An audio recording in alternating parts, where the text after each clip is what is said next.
Forcing the debt collector to cough up information when you're sued for debt. Brought to you by Kenneth Chabert at yourlegallegup.com. Your advantage if you're being sued by debt collectors. Even the briefest glance at most chat rooms or websites dedicated to people being sued for debt shows one huge problem that people representing themselves in debt litigation are encountering.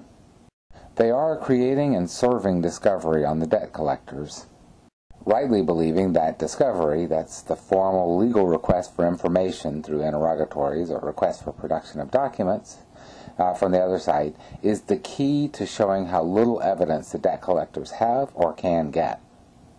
And the debt collectors are stonewalling the discovery. They're not giving anything up. They submit dozens of standardized boilerplate objections, objecting on numerous bases to each item of discovery, almost at random. And they rarely provide any answers at all.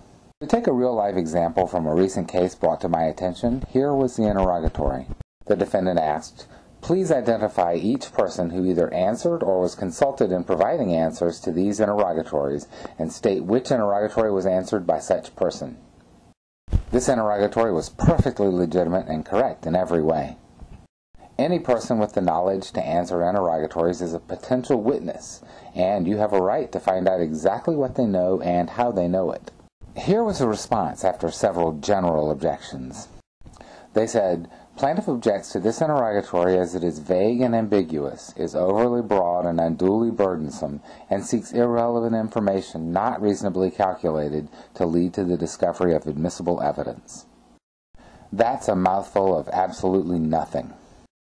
And for the rest of the interrogatories, the plaintiff basically copied these objections and applied them to all of the interrogatories.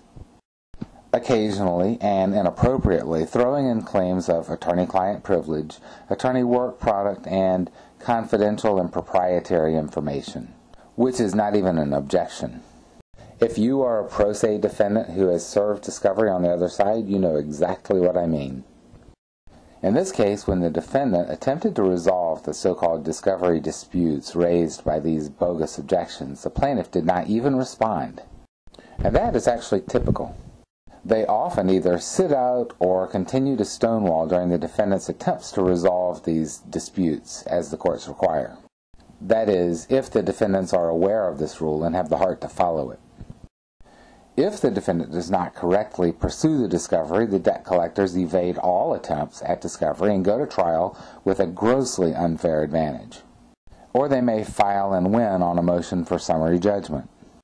You have to pursue the information if you want to have a chance. And you do this by filing what's called a motion to compel. When I was a lawyer, I hated motions to compel. They're so damn boring and tedious. I'd be forced to look at each thing I was asking for, justify it, and find law in support of the position. And make the same arguments over and over and over again. While the jerks on the other side simply cut and pasted random objections that they had used 1,000 times. There is a body of law regarding discovery abuse, and with energy and determination, a debt defendant can find it and use it. But using these ridiculous boilerplate objections to wear at the resistance of the pro se defendant is perhaps the largest advantage these well-heeled heels have. And there are very few adequate samples of the documents needed to overcome this stonewalling. What debt defendants need is a strategy for following up on their discovery. You will need to write a letter to confer with the other side about their bogus disputes, stating each interrogatory and objection and showing them why the information should be provided, like they care. They don't care, of course. This is simply a hurdle you have to go over on your way to the judge. Attempting to resolve disputes does not mean that you must or even should let go of anything. After the debt collector plays its tricks, you will need to file a motion to compel discovery. A motion to compel discovery is a request to the court to force the debt collector to answer your discovery requests, and either to provide the requested information and documents or admit that they don't have them. And this, of course, is what the debt collectors do not want to do because they usually don't have them. So very often, if you go so far as to write the letter and then follow it up with the motion to compel, the debt collector will drop its case. You can do this.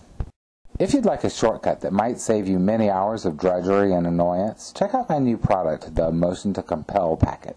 The link is in the description of this video, or go to the products page on my site. Protect what's yours, and don't let the debt collectors rip you off. My site and materials can help. Go to yourlegallegup.com. Get my litigation materials and defend yourself. You'll be glad you did.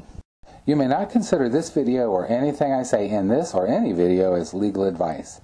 I cannot give you legal advice, but as a former lawyer, I do know the legal process and debt law very well. So use what I say as a source of information and apply your own judgment to your case.